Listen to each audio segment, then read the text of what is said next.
আসসালামু আলাইকুম।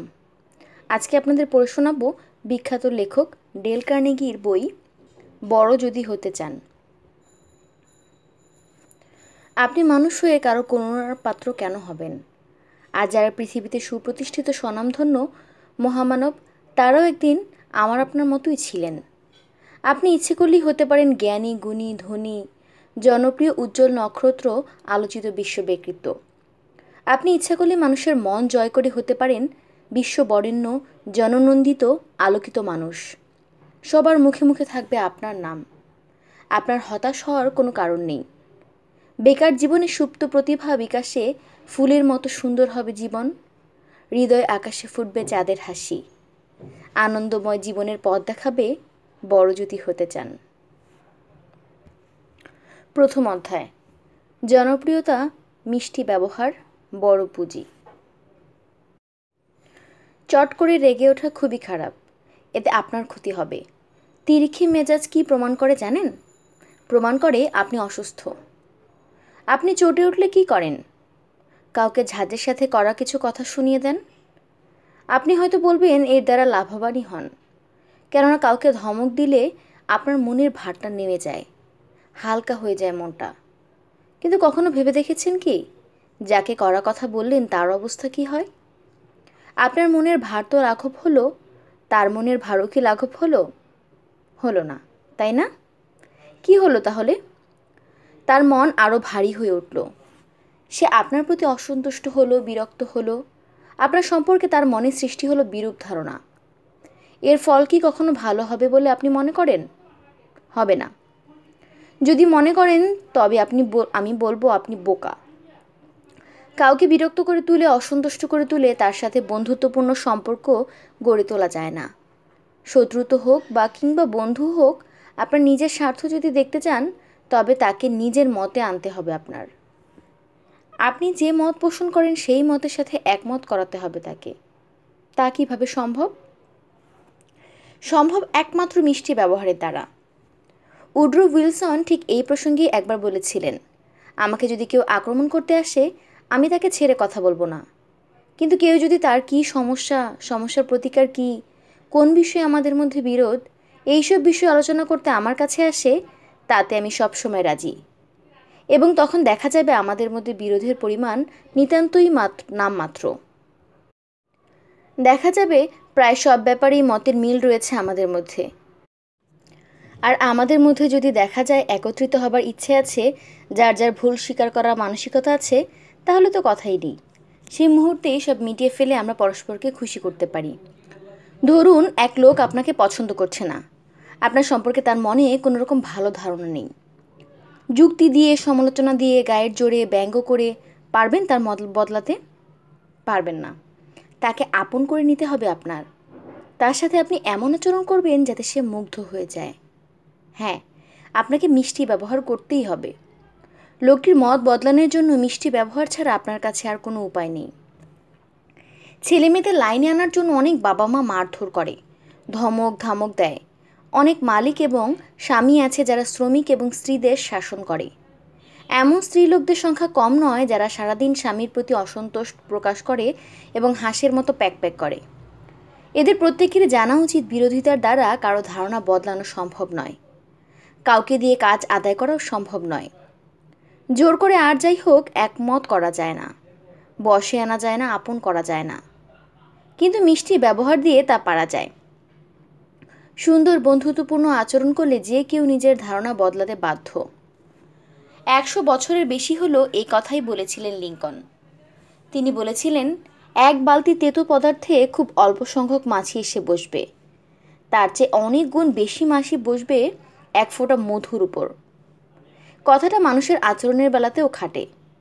কাউকে যদি সমতে আনতে চান বা নিজের করে পেতে চান, সবার আগে তার নিজেকে সবচেয়ে প্রিয় বন্ধু হিসেবে প্রমাণ করুন। আপনার আন্তরিক বন্ধুত্ব মধুর সমান। বর্তমানে শিল্পপতি ব্যবসায়ীরাও বুঝতে পারেন ধর্মঘটরত শ্রমিকদের সাথে শুভানুধ্যায়ীর মতো বন্ধুত্বপূর্ণ ব্যবহার করা অনেক বেশি লাভজনক। একটা ধর্মঘটের অবসান ঘটনার জন্য আপনার হয়তো ডাক পড়বে না কোনো দিন, কিন্তু বাড়ি ভাড়া কমানোর জন্য বা বাড়াতে না দেওয়ার জন্য চেষ্টা হয়তো আপনাকে করতে হতে পারে। বাড়িওয়ালার সাথে মিষ্টি ব্যবহার করলে কিছু লাভ হয়? আসুন একটা ঘটনার মধ্যে দিয়ে সেই ফলাফলটা পাওয়ার চেষ্টা করি। একজন ইঞ্জিনিয়ার নাম স্টাউট। ভদ্রলোক তার বাড়ির ভাড়া কমাতে চান, কিন্তু তার বাড়িওয়ালা খুব কড়া লোক, এ কথা তিনি জানতেন। যে পরিমাণ ভাড়া তিনি দিচ্ছিলেন তার কাছে তা বেশি মনে হচ্ছিল। তার চুক্তিপত্রের সময়সীমাও শেষ হয়ে আসছিল। ভাড়া বেশি, তাই স্টাইট ঠিক করলেন এ বাড়ি তিনি ছেড়ে দেবেন। তাই তিনি তার বাড়িওয়ালাকে এই সম্পর্কে একটা চিঠি লিখলেন। তাতে জানালেন চুক্তিপত্রের সময়সীমা শেষ হয়ে গেলেই তিনি তার বাড়ি ছেড়ে দেবেন। আসলে বাড়িটা সত্যিই ভালো, ছাড়বার ইচ্ছে তার ছিল না, কিন্তু ভাড়া বেশি বলে না ছেড়ে উপায় নেই। চিঠিতে স্টাউট কোথাও জানালেন না যে ভাড়া যদি আর বাড়ানো না হয় তাহলে তিনি থেকে যাবেন, অন্যথায় নয়। কিন্তু ভাড়া যে বাড়িওয়ালা বাড়াবেনি তা প্রায় নিশ্চিত একটা ব্যাপার ছিল। এর আগে কোনো ভাড়াটি ভাড়া কমাবার চেষ্টা করে সফল হয়নি, যার জন্য অনেকেই এই বাড়ি থেকে চলে গেছে। এর পরের অংশটুকু স্টাউটের নিজের মুখেই শুনুন। সবাই আমাকে বলেছিল বাড়িওয়ালার সাথে আলোচনা করা অত্যন্ত কঠিন ব্যাপার, কারো কোনো যুক্তি শোনার লোক সে নয়। কিন্তু আমি নিজের উপর আস্থা হারাইনি। অপরের উপর প্রভাব বিস্তার করা সম্পর্কে যে লেখাপড়া করেছি, যে কায়দাকানুন শিখেছি, সেগুলো কাজে লাগিয়ে কোনো লাভ হয় কিনা দেখার ইচ্ছে ছিল আমার। চিঠি পেয়েই বাড়িওয়ালা তার সেক্রেটারিকে সাথে নিয়ে হাজির হলেন আমার সাথে দেখা করতে। দেখা হওয়া মাত্রই অত্যন্ত সহৃদয়তার সাথে তাকে অভিনন্দন জানালাম। আন্তরিকতা এবং উৎসাহের জোয়ার ছেড়ে দিলাম আমি। বাড়িটার ভাড়া যে বেশি এ কথা আমি প্রথম দিকে ভুলে উচ্চারণ করলাম না। বাড়িটা ভালো, খুব ভালো, এই কথাটাই বারবার ঘুরিয়ে ফিরিয়ে বলতে লাগলাম। বাড়িটা যে সত্যি আমি পছন্দ করি এ কথাটা বুঝিয়ে দেওয়ার চেষ্টার কোনো ত্রুটি আমি করিনি। সেই সাথে এও জানালাম যে বাড়িখানা দেখাশোনা করার ব্যাপারে আপনার সত্যি অত্যন্ত যত্নশীল। জানালাম এ বাড়ি ছাড়ার আমার কোনো ইচ্ছেই নেই, কিন্তু যতদিন আমি ভাড়া বাড়িতে থাকবো ততদিন আমার আপনাদের বাড়িতে থাকার ইচ্ছাটাই প্রবল। কিন্তু তা বুঝি আর সম্ভব নয়, কারণ আমার যা ক্ষমতা তাতে এর চেয়ে বেশি দেওয়া সম্ভব নয়। সেই সামর্থ্য আমার নেই। কোনোটা ভাড়াটার কাছ থেকে সম্ভবত এতটা খাতির এবং সম্বর্ধনা তারা আগে পায়নি। প্রথমেই বেশ একটু বিস্মিত হলো, এরপর নিজেদের সমস্যা এবং অসুবিধাগুলো বলতে শুরু করলো। ভাড়াটে কত রকমের হয়, কি অদ্ভুত বায়না ধরে, কোনো কিছুতেই তাদের মন পাওয়া যায় না, অভিযোগের অন্ত নেই। এক ভাড়াটে ওদেরকে অপমানজনক ভাষায় চিঠি লিখেছে, আরেক ভাড়াটে চিঠি লিখে জানিয়েছে ওপরওয়ালার এক লোকের নাক ডাকা যদি বন্ধ না হয় তাহলে বাড়ি ছেড়ে দেবে সে, ইত্যাদি ইত্যাদি। আমার কথা শেষে বাড়িওয়ালা আমার সম্পর্কে কথা বললেন আপনি আমার একমাত্র ভাড়াটে যার বাড়িওয়ালা সম্পর্কে কোনো অভিযোগ নেই। আরও বললেন আপনার মতো ভাড়াটে পাওয়া সত্যি ভাগ্যের ব্যাপার। আমি চাই না আপনি আমাদের ছেড়ে চলে যান। তখন আমি খুব ভেবেচিন্তে তাকে জানালাম বর্তমানে যে ভাড়া আছে তা দিতে হলে আমার পক্ষে থেকে যাওয়া সম্ভব হবে। তিনি রাজি হয়ে বললেন ঠিক আছে, ওই টাকাই দেবেন, তার চেয়ে বেশি আপনাকে দিতে হবে না। বিদায় নিয়ে চলে যাবার সময় হঠাৎ যেন কথাটা মনে পড়ে গেছে এই ভঙ্গিতে পেছন ফিরে মৃদু হিসেবে আমাকে বললেন যে কোনো ধরনের অসুবিধা হলে আমাকে জানাবেন, সবসময় এটাকে নিজের বাড়ি মনে করবেন, কেমন? আর রুমগুলো কিভাবে সাজানো হলে আপনি খুশি হবেন তাও কিন্তু জানাতে ভুলবেন না। আমার দ্বারা সম্ভব হলো, বেশি ভাড়া আর দিতে হলো না। অন্য ভাড়াটেরা তা পারেনি। আমি যদি তাদের পদ্ধতি অনুযায়ী বাড়িওয়ালার সাথে তর্ক বিতর্ক মেজাজ দেখিয়ে ব্যাপারটা নিষ্পত্তি করতে চাইতাম তাহলে আমিও পারতাম না। মিষ্টি ব্যবহারের মাধ্যমে অসম্ভবকে সম্ভব করতে পেরেছিলাম। মিষ্টি ব্যবহার আসলে সবচেয়ে বড় পুঁজি আপনার, যা খাটিয়ে প্রচুর লাভবান হওয়া যায়। শত্রুকে বন্ধু করতে চান? কারো চোখে কি প্রিয় হতে চান? কারো প্রেম ভালোবাসা পেতে চান? জনপ্রিয় হতে চান? তাহলে সকলের সাথে মিষ্টি ব্যবহার করুন। হৃদয়ের বাগানের সুরভি দিয়ে সবাইকে মুগ্ধ করুন। মিষ্টি করে হাসতে হবে। বন্য প্রাণীদের সাথে মানুষের সাথে খুব বেশি পার্থক্য নেই। আনন্দের ব্যাপারটাই ধরুন, পশু পাখিরাও কিন্তু আনন্দ প্রকাশ করতে জানে। একটু মনোযোগ দিয়ে ওদেরকে দেখলেই এর সত্যতা বুঝতে পারবেন। কিন্তু আপনি যদি একটা প্রশ্ন করেন, আচ্ছা পশুরা কি হাসতে জানে? সত্যি কথা বলতে কি উত্তর দিতে বেশ একটু বিপদে পড়ে যাব। কোনো পশুকে কি আমি কখনো হাসতে দেখেছি, আনন্দ প্রকাশ করতে দেখেছি? কিন্তু না, আমি তা দেখিনি। তর্কের খাতিরে যদি ধরে নেওয়া যায় যে পশুরা হাসতে জানে, তাহলে আমি বলবো তারা কিন্তু মানুষের মতো সুন্দর করে স্পষ্ট করে হাসতে জানে না। ওদের সাথে এখানেই মানুষের পার্থক্য। মানুষের হাসি সুন্দর, কথা কি ঠিক হলো? না, কেউ হাসলেই সেটা সুন্দর হাসি নাও হতে পারে। একথা ঠিক যে মিষ্টি হাসি অনেক সময় চেষ্টা ছাড়াই বেরোয়, তবে সব সময় নয়। সবসময় মিষ্টি হাসি বের করতে চাইলে চেষ্টা করতে হয়। চেষ্টা এখানে কঠিন পরিশ্রমের কাজ নয়, ইচ্ছে থাকলেই হয়। ইচ্ছেটাই এখানে চেষ্টা। আসলে মিষ্টি হাসির তাৎপর্য কি, কতটুকু এর মূল্য? আমি বলি এর বিশাল তাৎপর্য, মূল্য অপরিসীম।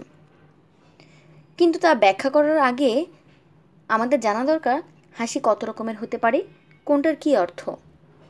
কিন্তু তার আগেও পরিষ্কার হয়ে নেওয়া দরকার মিষ্টি হাসি কাকে বলে। এক লোক হেসে উঠল, সুন্দর হয়ে উঠল তার মুখের চেহারা। হাসির ফলে যে শব্দ বের হলো তাও খুব শ্রুতিমধুর লাগলো আপনার কানে।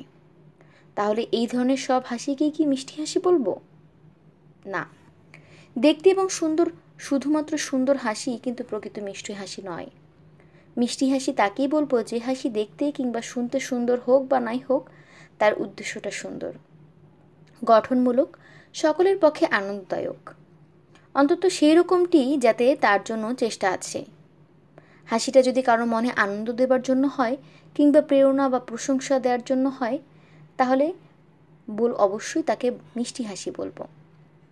যে হাসিতে হৃদয় ছুঁয়ে যায় না, ঝর্ণা বয় না, সেই হাসি মিষ্টি হাসি নয়।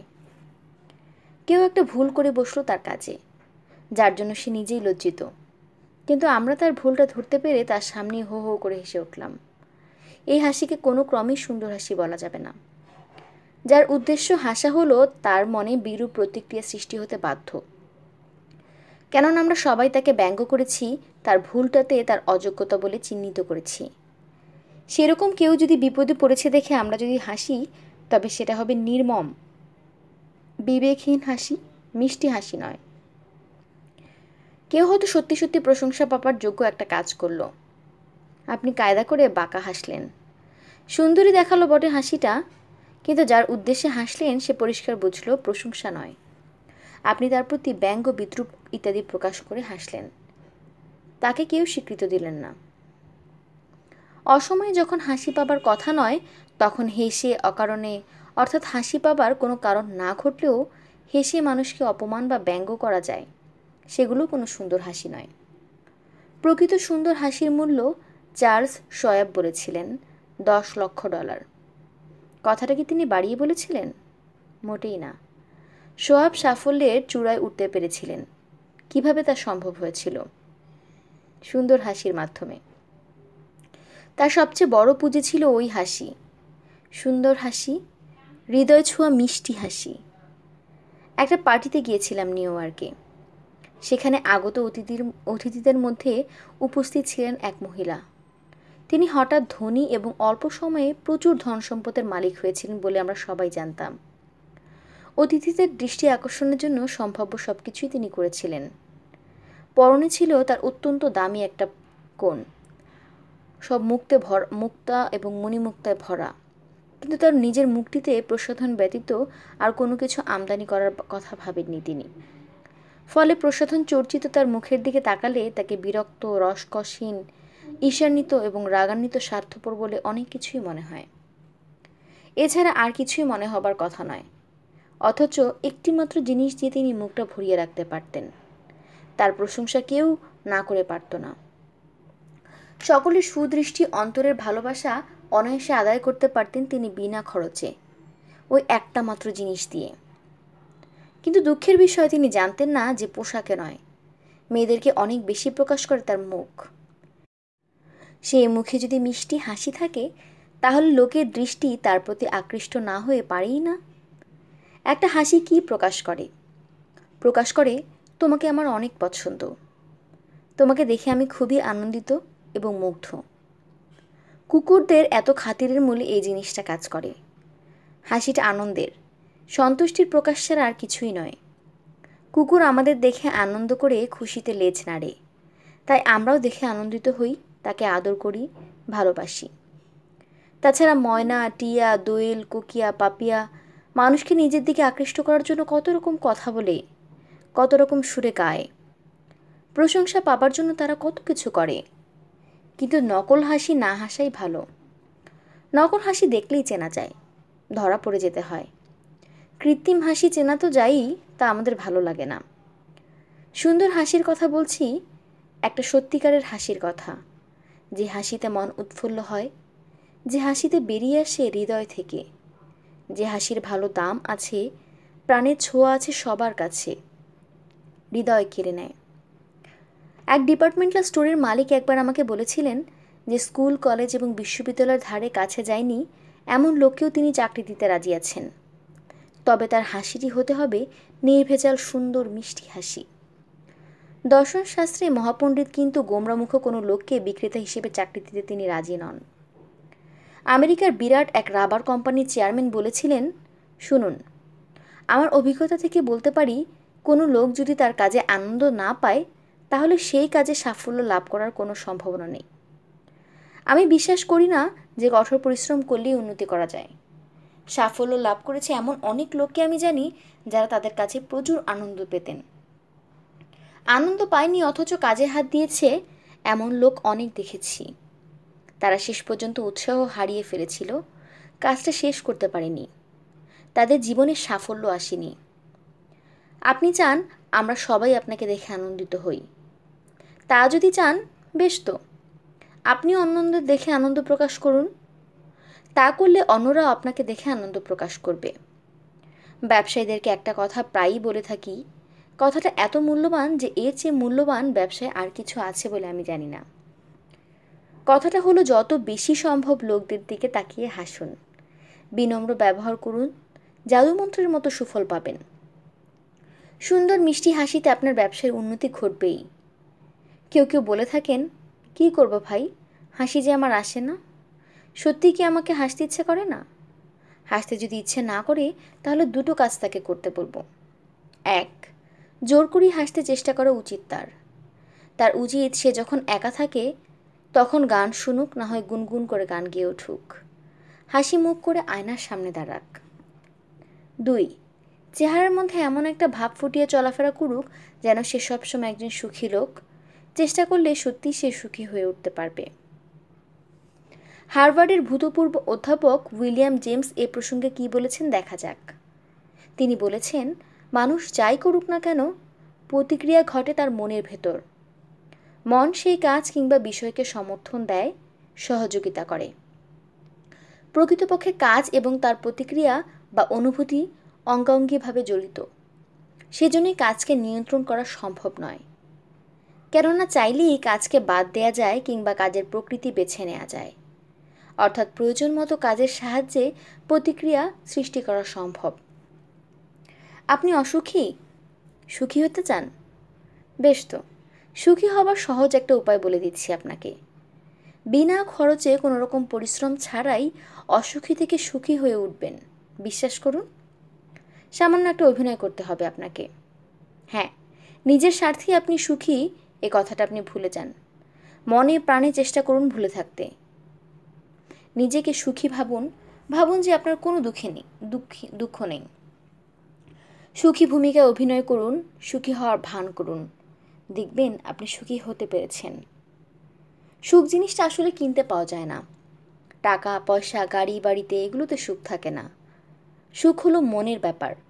যে নিজেকে সুখী বলে মনে করে সেই সুখী। এটা কথার কথা কিংবা আমার কথা নয়, এটা চিরন্তন সত্য। পৃথিবীতে আমরা সবাই সুখের সন্ধানে আছি। আমরা কিভাবে সুখকে খুঁজে পেতে পারি? একমাত্র নিজেদের চিন্তাকে নিয়ন্ত্রণ করে। সুখ কিসের উপর নির্ভর করে? বাইরের অবস্থার উপর? না, জাগতিক যা কিছু আছে তার সবই উপর। ওসবে প্রকৃত সুখ নেই, আছে ভেতরে, মনের ভেতরে। মনের অবস্থার উপরেই সব নিয়ন্ত্রণ করছে। মনেতেই আছে সত্যিকারের সুখ। এখন আপনার শুধু বিশ্বাস করতে হবে, তাহলেই আপনি সুখী হতে পারবেন। বিশ্বাস করুন আপনার কি আছে আর কি নেই, কি করেন আর কি করেন না। আপনি অমুক তমুক এসবের সাথে দুঃখ কিংবা সুখের সম্পর্ক এতটুকুই নেই। সুখ দুঃখের সম্পর্ক রয়েছে আপনার মনের সাথে। আপনার মন অর্থাৎ আপনি যা চিন্তা করেন আপনি তাই। আপনি যদি মনে করে থাকেন যে আপনি সুখী, তাহলে আপনি সত্যিই সুখী। আর যদি মনে করেন দুঃখী, তাহলে আপনি দুঃখী। দুজন লোকের কথা ধরুন, তারা একই জায়গায় কাজ করে, আয় এবং সম্মান একই রকম। এতদিন থেকে এত রকমের মৌলিক মিল থাকা সত্ত্বেও এদের মধ্যে একজন হতে পারে খুবই দুঃখী, আরেকজন হতে পারে খুবই সুখী। কারণ হলো দুজনের চিন্তাধারা একই রকমের নয়, দু রকমের। পার্ক অ্যাভিনিউয়ে সব ধনী লোকের বসবাস। ওখানে যারা থাকেন তাদের চোখে মুখে অপেক্ষাকৃত আনন্দের ছাপ বেশি দেখা যায়। যেই সংখ্যক হাসিমুখী মুখ ওখানে দেখেছি, তার চেয়ে অনেক বেশি হাসিমুখী মুখ দেখেছি চীন দেশের কুলি মজুরদের মধ্যে। অথচ ওখানে মজুররা তৎকালীন সময়ে সারাদিন ক্ষেত্রে মাত্র ৩৫ পয়সা রোজগার করত। এই প্রসঙ্গে মহাকবি শেক্সপিয়ার কী বলেছেন দেখা যাক। তিনি বলেছেন, খারাপ বলে কোনো জিনিসই নেই। কোনো জিনিসকে খারাপ বলে মনে করলেই জিনিসটা খারাপ, তা না হলে খারাপ নয়।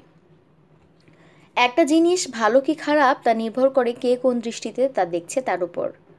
এই প্রসঙ্গে লিঙ্কনের বক্তব্যটা স্মরণযোগ্য। তার বক্তব্যের সারমর্ম ছিল, মানুষ সুখ যত বেশি চাক তাতে ক্ষতি নেই, তত বেশি সুখই পেতে পারি। এখানে লিঙ্কনের বক্তব্যের সমর্থনে একটা ঘটনার উল্লেখ করছি। ঘটনাটা ঘটেছিল নিউ ইয়র্কের একটা স্টেশনে। একটা সিঁড়ি দিয়ে উপরে উঠছিল। আমার সামনে ছিল ৩০-৪০টি ছেলে, তারা সবাই বিকলাঙ্গ। উপরে উঠছিল লাঠি এবং ক্র্যাচের উপর ভর দিয়ে। খুবই কষ্ট করে উঠছিল তারা। একটা ছেলের অবস্থা এতটাই করুণ যে তাকে কোলে করে তুলতে হচ্ছিল। গোটা দৃশ্যটাই খুবই দুঃখজনক। বলার অপেক্ষা রাখে না যে এসব বিকলাঙ্গ ছেলেদের তুলনায় সুস্থ এবং আংশিক ত্রুটিমুক্ত ছেলেদের মনে আনন্দ ফুর্তি অনেক বেশি হবার কথা। কিন্তু ঠিক আমার সামনে ওই ৩০-৪০ জন ছেলেকে দেখে রীতিমতো বিস্ময় বোধ করলাম। তাদের হাসি এবং আনন্দসূচক চিৎকারে অবাক না হয়ে পারলাম না। কৌতূহল চেপে রাখতে না পেরে ছেলেদের এই অপ্রত্যাশিত আনন্দের কারণ কি তা জানতে চাইলাম। তাদের পরিচালক আমাকে বললেন, জীবনের জন্য বিকলাঙ্গ হতে চলেছে জানতে পারলে সব ছেলেই প্রথমে খুব আঘাত পায় মনে। কিছুদিনের মধ্যেই সে তার অখণ্ডনীয় ভাগ্যকে মেনে নিয়ে স্বাভাবিক ছেলেদের চাইতেও অনেক বেশি খুশি হয়ে ওঠে। আসলে একজন বিকলাঙ্গ ছেলে কি চায়? সে তার দৈহিক ত্রুটির কথা ভুলে থাকতে চায়। ভুলে থাকতে হলে তার কি দরকার? স্বাভাবিক ছেলেদের চেয়ে অনেক বেশি আনন্দ এবং সুখ। বিকলাঙ্গ ছেলে অনেক বেশি সুখী হতে চায়, যতটা সে চায় ততটা সুখী হয়ও সে। এর প্রমাণ সিঁড়ির সে আনন্দমুখর ছেলের দল।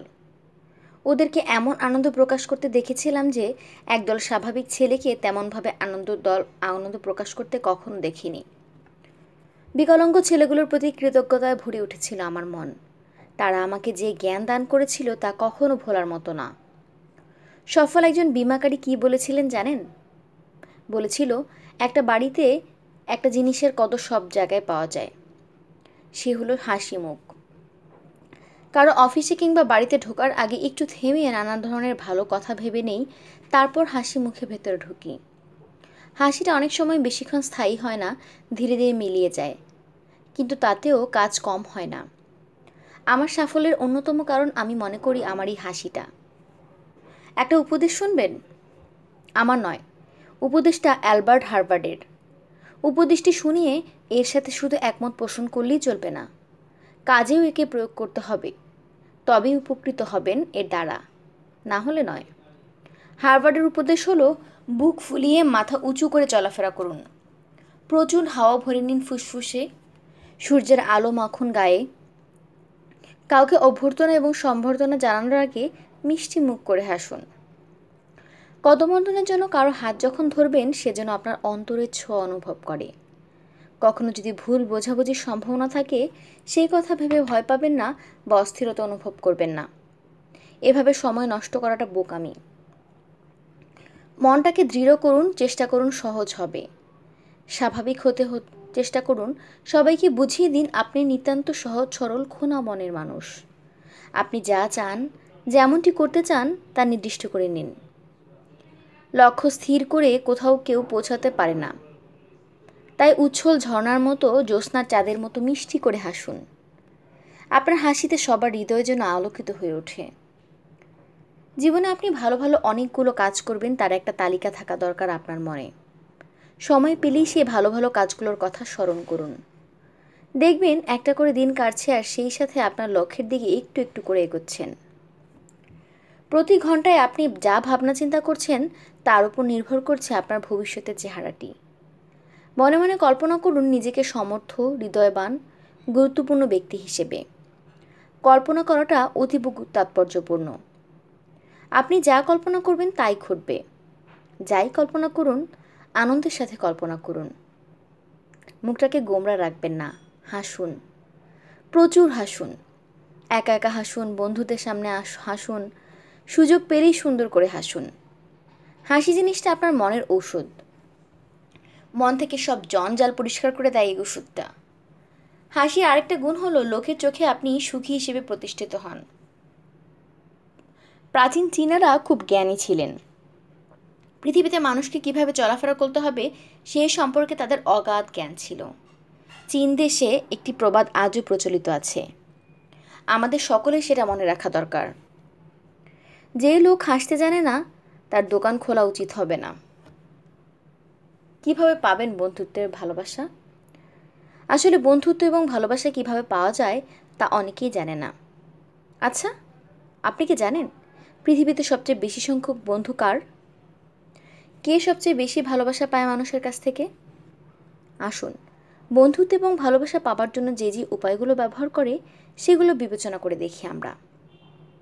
তাকে আপনি চেনেন, হয়তো আগামীকাল সকালেই তাকে দেখতে পাবেন রাস্তায়, লেজ নাড়তে নাড়তে আপনার দিকে এগিয়ে আসছে। ঠিক ধরেছেন, কুকুরের কথাই বলছি আমি। লেজ নাড়ছে না? কী অর্থ তার এই লেজ নাড়ার? আনন্দ, তাই না? আনন্দ প্রকাশ করছে সে। আপনি যদি একটু থেমে তার পিছে হাত বুলিয়ে দেন তাহলে কি দেখবেন? হ্যাঁ, খুশিতে লাফিয়ে উঠতে দেখবেন তাকে। নানান আনন্দসূচক ভঙ্গি করে সে প্রমাণ করতে চাইবে আপনাকে তার খুবই পছন্দ, আপনাকে সে খুবই ভালোবাসে। অথচ চিন্তা করে দেখেছেন কখনো আপনাকে ভালোবাসার, আপনাকে পছন্দ করার বিশেষ কোনো কারণ বা উদ্দেশ্য নেই তার? আছে কি? না, নেই। সে আপনার কাছে কিছু বিক্রি করতে চায় না, চায় না প্রেম করতে, আপনাকে বিয়ে করার মতলবও তার নেই। আমি যখন 5 বছরের বাবা তখন আমাকে হলদেটে লোমওয়ালা কুকুরছানা কিনে দিয়েছিল। দাম তখনকার 2.5 টাকা। কুকুরছানাটা ছিল আমার আনন্দের সহচর। রোজ বিকেলে আমার আসার অপেক্ষায় বসে থাকতো। সে আমাকে একবার দেখলে বা আমার আওয়াজ পেলেই হলো, বুলেটের মতো ছুটে আসতো সে। তাছাড়া লম্ফঝম্প ডাকাডাকির সে কি প্রচণ্ড জোয়ার। টিপি, তাকে আমি ওই নামে ডাকতাম। 5 বছর সঙ্গী ছিল সে আমার। তারপর হঠাৎ একদিন মারা গেল সে। তার কাছ থেকে 10 ফিট দূরে ছিলাম আমি। তার গায়ে বাজ পড়ে একটা। ছোটবেলার সেই ভয়ঙ্কর শোকাবহ ঘটনাটা আজও ভুলতে পারিনি আমি, পারবও না কোনো দিন। আজও আমি মনে মনে বলি, টিপি, মনস্তত্ত্ব সম্পর্কে তুমি কোনো বই কেন পড়নি? পড়বার দরকারও ছিল না তোমার। কারণ বই না পড়েও তুমি তোমার মতো জানতে যে মাত্র 2 মাসে মানুষের প্রতি উৎসাহ এবং আগ্রহ দেখালে বন্ধু হবে তোমার। তুমি জানতে অন্য কোনো উপায়ে মানুষের ভালোবাসা এবং বন্ধুত্ব তুমি পেতে না, 2 বছর ধরে চেষ্টা করলেও না। যারা বন্ধু চায় ভালোবাসা, তাদেরকে আমি টিপির মতো হতে বলি। টিপি যে কৌশলগুলো ব্যবহার করতো সেগুলো সর্বোত্তম, কঠিনও নয়। আপনি কি মনে করেন লোকজন আপনার সম্পর্কে আগ্রহান্বিত? আপনি হঠাৎ আজ মারা গেলে আপনার অন্ত্যেষ্টিক্রিয়ায় প্রচুর লোক সমাগম হবে। পৃথিবীতে এমন অনেক ঘটনাও আছে যে মালিক মারা যাবার পর তার পালিত কুকুর মালিকের প্রিয়জনের চেয়েও বেশি কেঁদেছে, মালিকের সমাধির পথে থেকে সমবেদনা জানিয়েছে এবং দুঃখ প্রকাশ করছে। অধিকাংশ মানুষ তার প্রতিদান দিতে ভালোবাসে, কথাটা আমাদের সকলের মনে রাখা উচিত। আপনি যদি তাকে ভালোবাসা দেন সে আপনাকে ভালোবাসা দেবে, আপনি যদি তাকে ঘৃণা দেন সেও আপনাকে ঘৃণা করবে। কিন্তু ঘৃণা আপনি পেতে চান না কারো কাছ থেকেই, ঠিক কি না? বেশ ভালো কথা। আপনি দয়া করে ঘৃণা না করে ভালোবাসুন, মানুষও আপনাকে ঘৃণা না করে ভালোবাসবে। আপনি কি খুব বেশি কথা বলেন? খুব বেশি কথা বলা খারাপ, কিন্তু সবচেয়ে বেশি খারাপ নিজের সম্পর্কে বেশি কথা বলা। অপর লোককে আপনি নিজের কথা বললে তারা কি ভাবে? মানুষ চায় তার কথা অন্যে শুনুক, অন্যের কথা সে শুনতে তেমন একটা আগ্রহী নয়। আপনি যদি নিজের কথাই সবসময় বলেন, আপনার বন্ধুর সংখ্যা কম হতে বাধ্য। প্রকৃত বন্ধু আপনার কপালে জুটবেই না। অথচ প্রকৃত বন্ধু কার না দরকার বলুন? বিপদে আর অভাবের সময় বিশেষভাবে দরকার হয় এদের। প্রকৃত বন্ধুদের কিন্তু বিপদ আর অভাবের সময় আপনি এদেরকে পাবেন না। কারণ কারণ আপনি নিজের সম্পর্কে বেশি কথা বলেন। আলফ্রেড অ্যাডলারের নাম শুনেছেন? ইনি ভিয়েনার খুব নামকরা একজন মনস্তাত্ত্বিক ছিলেন। তার একটা বইয়ের নাম জীবনের অর্থ আপনার কাছে কী হওয়া উচিত। তার একটা বক্তব্য ছিল, সেই লোকের জীবনই সবচেয়ে বেশি দুঃখময় যে অন্য লোকের প্রতি আগ্রহী নয়। এই ধরনের লোকেরা অপরের মনে দুঃখ দেয়। একবার একটা সন্ধ্যা কাটিয়েছিলাম হাওয়ার্ড থার্স্টনের সাথে। ইনি ছিলেন একজন জাদুকর।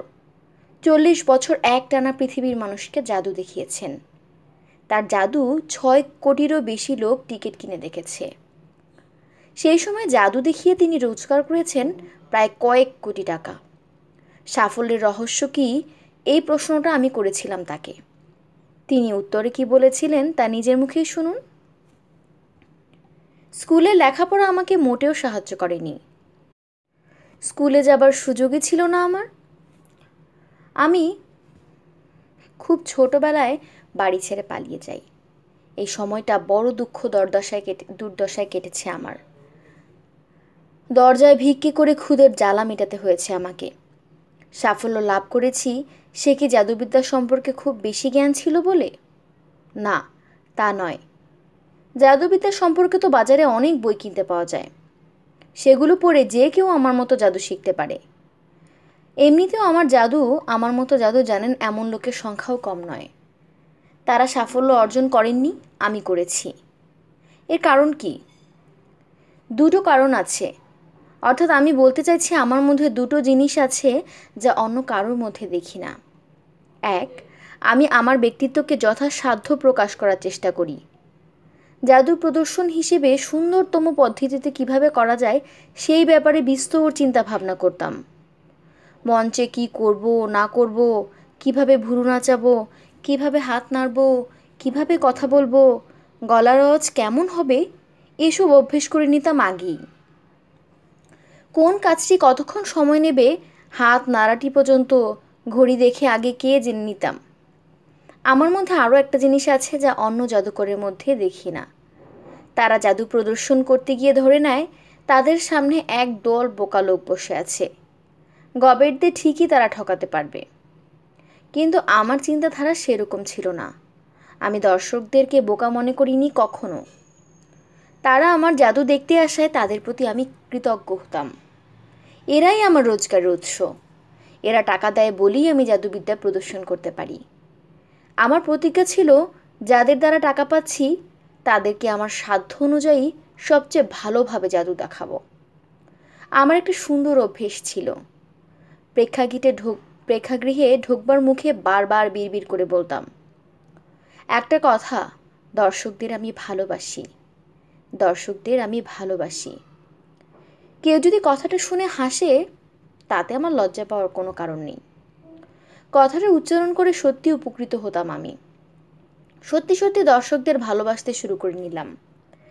ফলে তাদেরকে আমি কোনোভাবেই ঠকাতে চেষ্টা করতাম না। চেষ্টা করতাম সবচেয়ে ভালোভাবে জাদুটা দেখাতে। থার্স্টনের কৌশলটা জানিয়ে দিলাম। ইচ্ছে করলে এই কৌশল আপনারাও বিভিন্নভাবে প্রয়োগ করতে পারেন। থিওডোর রুজভেল্টের আশ্চর্য জনপ্রিয়তা ছিল। তার এই জনপ্রিয়তার মূলে কি ছিল জানেন? তার চাকর বাকর পর্যন্ত তাকে দেবতার মতো ভালোবাসত। কারণ কারণ ছোট বড় সকলের প্রতি তিনি আশ্চর্য আগ্রহ দেখাতেন। শুধু তাই নয়, তিনি তাদের সঙ্গে গল্প করতেন, সুখে দুঃখের কথা বলতেন। শ্রোতা হিসেবে আদর্শ ছিলেন তিনি, এবং এইটি ছিল তার জনপ্রিয়তার মূলে। আপনি চান আপনার ভক্ত জুটুক অনেক? ভক্ত জোগাড় করা মোটেই কঠিন কিছু নয়। একটু বিবেচক হলেই দলে দলে ভিড় করবে আপনার চারপাশে অসংখ্য ভক্তের দল। মানুষ সম্পর্কে উৎসাহ দেখান, মানুষকে ভালোবাসুন, তাদেরকে সুখ দুঃখের কথা বলতে দিন, তাদের সৎ পরামর্শ দিন। কী করলে তাদের ভালো হবে সেই চেষ্টা করুন। বন্ধু বা ভক্ত চাইলে মানুষকে কাজ করে দিতে হবে আপনাকে, অমানসিকভাবে তাদের জন্য খাটতে হবে।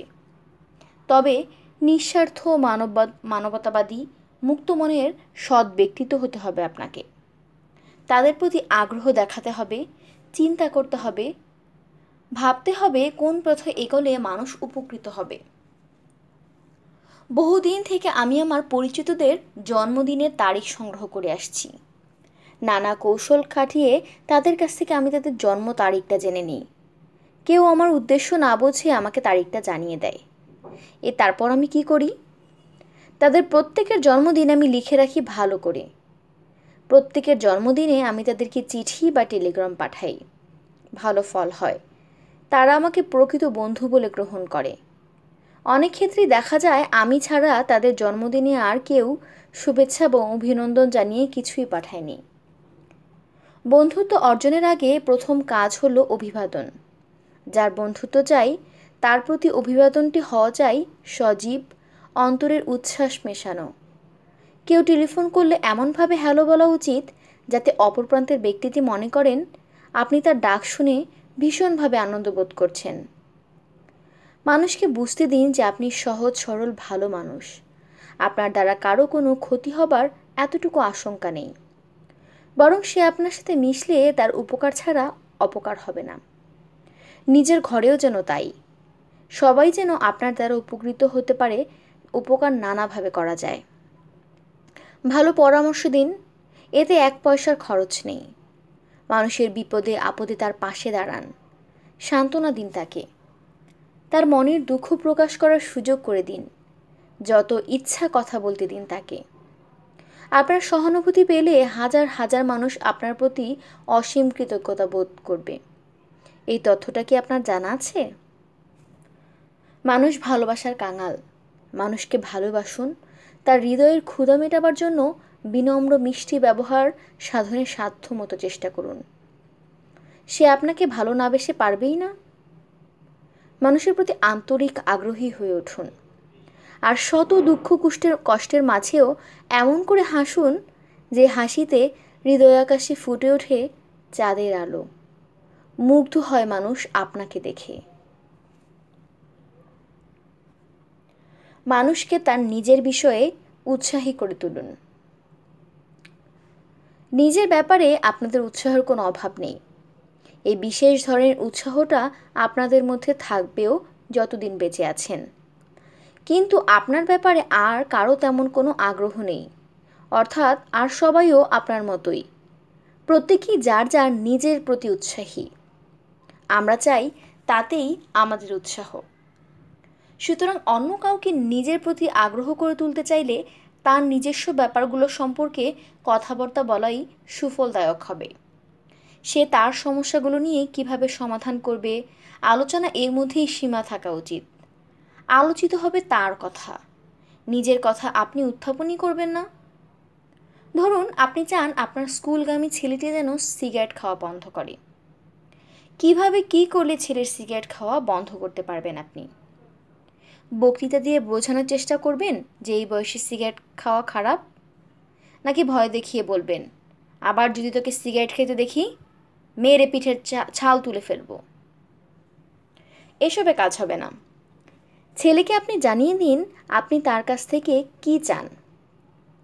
তাহলে সে তার আপনাকে দেবার জন্য চেষ্টা করবে।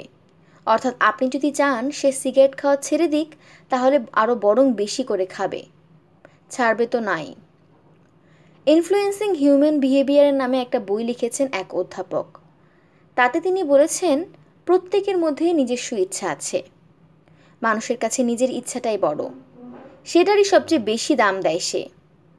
ব্যবসার ক্ষেত্রে কিংবা রাজনীতির ক্ষেত্রে আমরা যদি কাউকে সমতে আনতে চাই, তাহলে আমাদের করণীয় কী? ইচ্ছাগুলো কি আমাদের নিজে কোনো কোনো কাজের ব্যাপারে অতিমাত্রায় আগ্রহী তা খুঁজে বের করা উচিত আমাদের।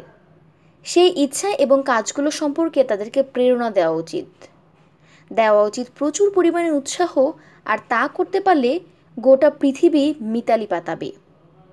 না পারলে একঘর হয়েই থাকতে হবে আমাদের। আগামীকাল হয়তো কোনো একটা লোককে দিয়ে একটা কাজ করাতে হবে আপনার।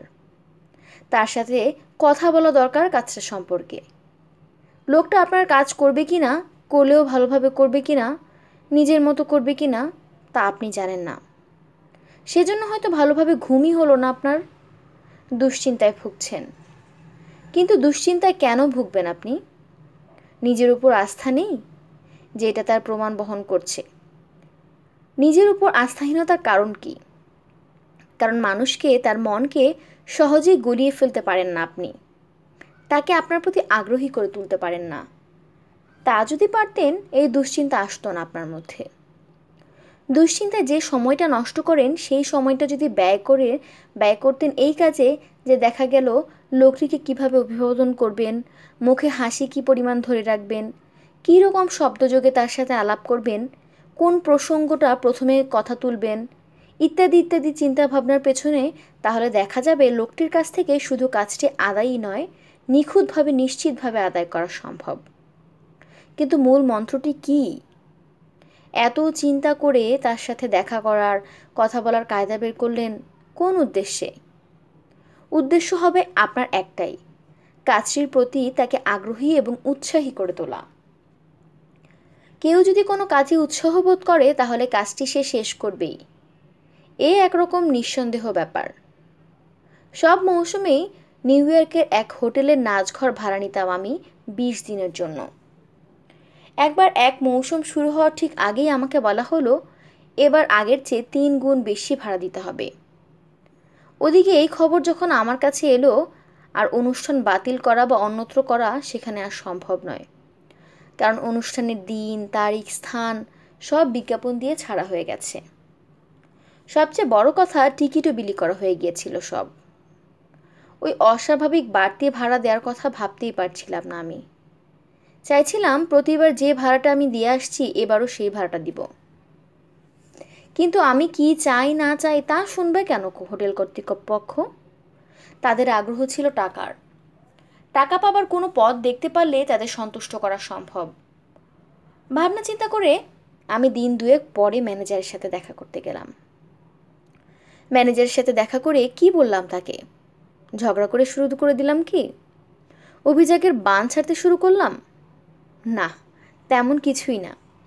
শুরু করলাম ঠিক এসবের উল্টো বিপরীত বক্তব্য রাখতে। অর্থাৎ ভাড়া বাড়াবার তার সিদ্ধান্তে বিরোধিতা না করে আমি তার সমর্থন করতে গেলাম। কি বলেছিলাম শুনুন। ম্যানেজার সাহেব, আমি আপনার চিঠি পেয়ে একটু স্তম্ভিত হয়ে পড়েছিলাম, কিন্তু নাচঘরের ভাড়া বাড়াবার যে সিদ্ধান্তটি আপনি নিয়েছেন, তাতে আপনার কোনো দোষ নেই। আপনার মতো অবস্থায় পড়লে আমিও হয়তো ওরকম একটা চিঠি লিখতাম।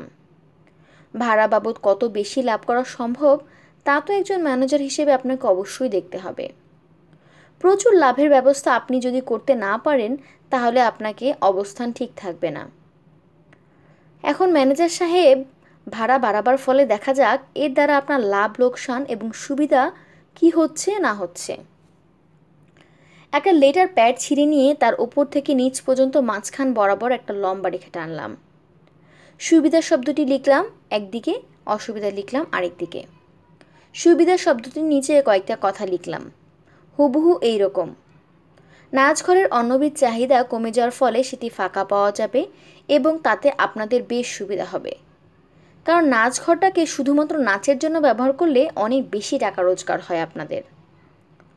বক্তৃতার জন্য নাচঘর ভাড়া দিয়ে যে টাকা আপনারা পাচ্ছেন, তার চেয়ে অনেক বেশি টাকা পাবার রাস্তা খুলে যাবে আপনাদের।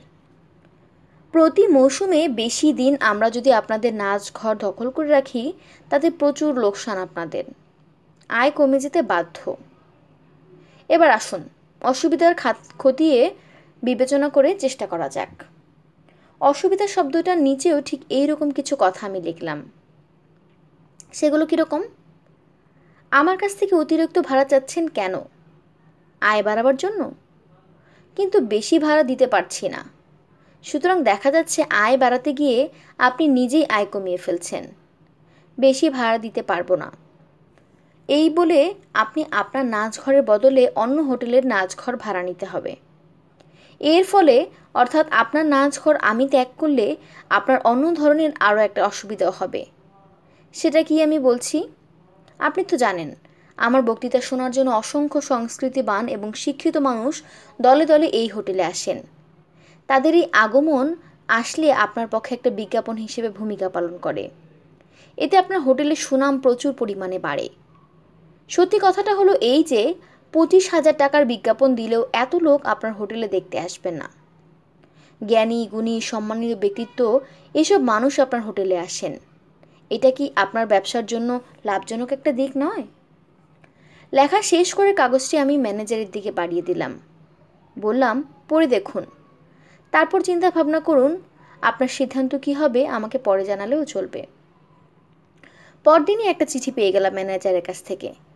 ম্যানেজার আমাকে সেই চিঠিতে আমাকে জানিয়ে দিয়েছিলেন 300 ভাগের জায়গায় নাচঘরের ভাড়া বাড়ানো হলো মাত্র 50 ভাগ। একটা জিনিস লক্ষ্য করেছেন কি? এবারও আমি একবারও ম্যানেজারকে মুখ ফুটে বলিনি আমি কি চাই। ভাড়া কমাতে হবে এ কথা না বলেও ভাড়া কমাতে পেরেছিলাম আমি।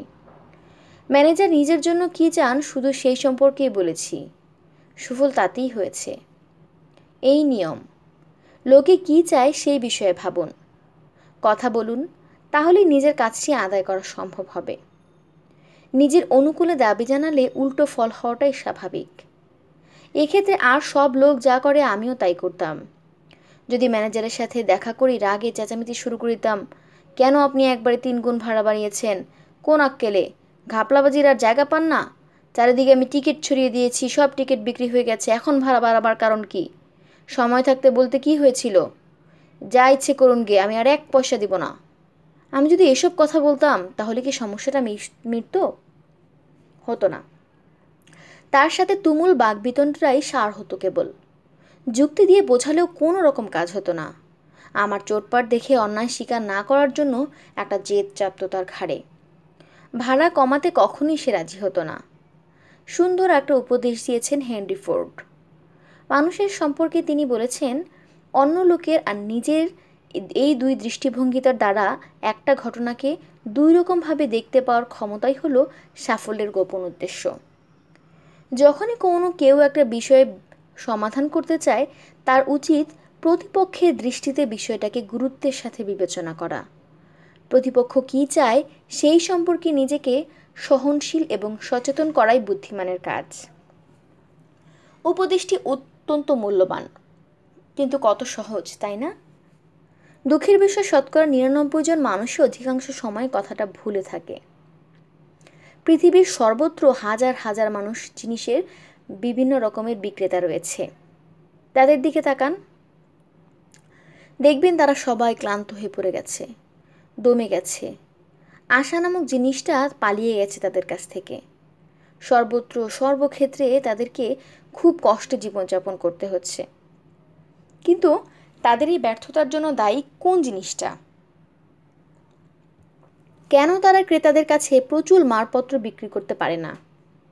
পারে না নিজের পণ্যের প্রতি আকৃষ্ট করতে। এর কারণ তারা সবসময় নিজেরা কি চায় তাই ভেবেছে, ক্রেতারা কি চায় তা ভাবছে না।